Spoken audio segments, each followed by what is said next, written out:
Monsieur le bourgmestre, mesdames les échevins, le groupe PTB s'était attendu à un plan stratégique. On a plutôt découvert une sorte de catalogue de la redoute.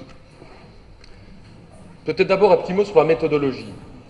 Je m'étonne un peu que dans la démarche de ce projet de ville, on n'est pas d'abord parti d'un bilan de ce qui avait été réalisé et surtout d'un bilan de ce qui n'avait pas pu être réalisé. Et comme par hasard, j'ai envie de dire, les projets annoncés il y a 6 ans et qui ont été réalisés sont ceux qui sont liés au tourisme, au commerce. L'opéra, le cursus, la médiacité.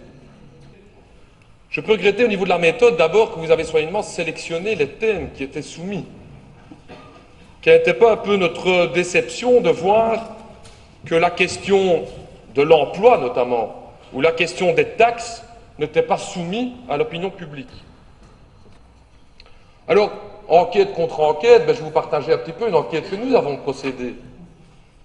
Nous avons procédé à une enquête qui vaudra ce qu'elle vaut avec notre vision aussi, et c'est les résultats de cette enquête que je voudrais vous opposer au niveau de projet de ville. Nous avons soumis à 1500 personnes par récolte sur les marchés, et j'avais demandé en commission, nous avions demandé pour être sûr que beaucoup d'enquêtes puissent être récoltées sur les places publiques. Pourquoi? Parce que l'échantillon serait plus représentatif. Beaucoup d'études, plus particulièrement françaises, démontrent que la démocratie unilatérale, c'est-à-dire où on demande aux gens de répondre eux-mêmes par Internet, amène une sociologie beaucoup plus élevée dans l'échantillon. Eh bien, nous avons des résultats tout à fait différents de votre enquête. 28,4% des gens nous ont indiqué ici à Liège que la priorité pour eux était l'emploi. 15% nous ont indiqué que le problème d'eux était le logement. 13% nous ont indiqué que le problème était l'enseignement. Et 10,8% nous ont indiqué que les problèmes étaient les taxes. Nous avons d'autres résultats que vous, et c'est sur base de ces autres résultats que nous allons évidemment critiquer votre projet de ville. Car ce projet de ville nous semble manquer un peu de souffle nécessaire pour prendre en main les énormes défis sociaux auxquels notre ville est confrontée.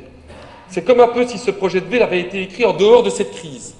Comme si aujourd'hui nous n'étions pas confrontés à la pire crise économique et sociale que notre pays a connue depuis la Deuxième Guerre mondiale. Or, monsieur le bourgmestre, pour nous, 2 à 3 priorités doivent clairement ressortir de ce projet de ville. Le premier est évidemment la question de l'emploi. 25,6% de chômage et 6 900 Liégeois qui émargent au CPS. À peu de choses près, exactement les mêmes chiffres qui étaient indiqués au projet de ville 2007. C'est un constat d'échec dans lequel on ne peut pas continuer aujourd'hui dans notre ville de Liège. Nous demandons ici que soit repris dans le projet de ville futur un axe fort, un axe volontariste qui permet de sortir plus de 50% des Liégeois, si on additionne les chômeurs et si on additionne les emplois précaires, des conditions dans lesquelles elles vivent. La deuxième question, évidemment, monsieur le bourgmestre, et je ne vais pas me répéter parce que nous avons régulièrement déjà le débat, c'est la question du logement. C'est la question du logement, et pour ce faire, je voudrais, monsieur le bourgmestre, vous offrir un petit cadeau pour ce projet de ville. Un petit cadeau que vous pouvez intégrer comme amendement.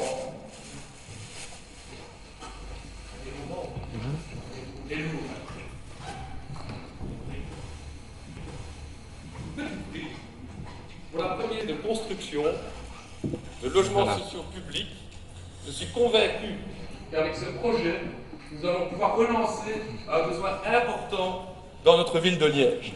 Et pour ce faire, nous voulons une proposition concrète qu'on pourrait mettre peut-être comme axe prioritaire numéro 13, c'est la question du CAC.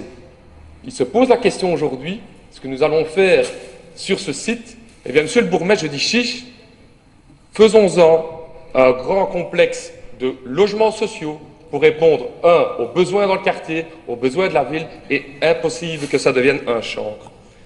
Troisièmement, monsieur le bourgmestre, vous annoncez une grande réforme de la gestion des déchets dans notre ville de Liège pour 2015.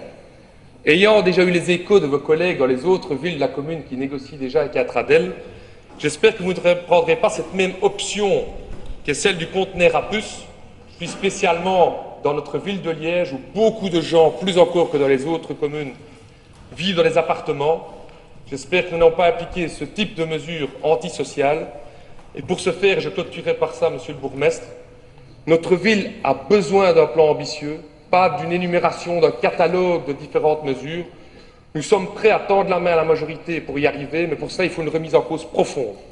Nous n'arriverons pas à sortir notre ville en la faisant jouer dans le jeu de la concurrence entre villes européennes pour attirer le plus de touristes possible, pour attirer le plus de commerce possible. Nous devons compter sur nos propres forces et je suis convaincu de cette manière-là, nous pourrons répondre aux énormes défis auxquels notre ville sera confrontée dans les 10 années à venir. Merci beaucoup de m'avoir écouté.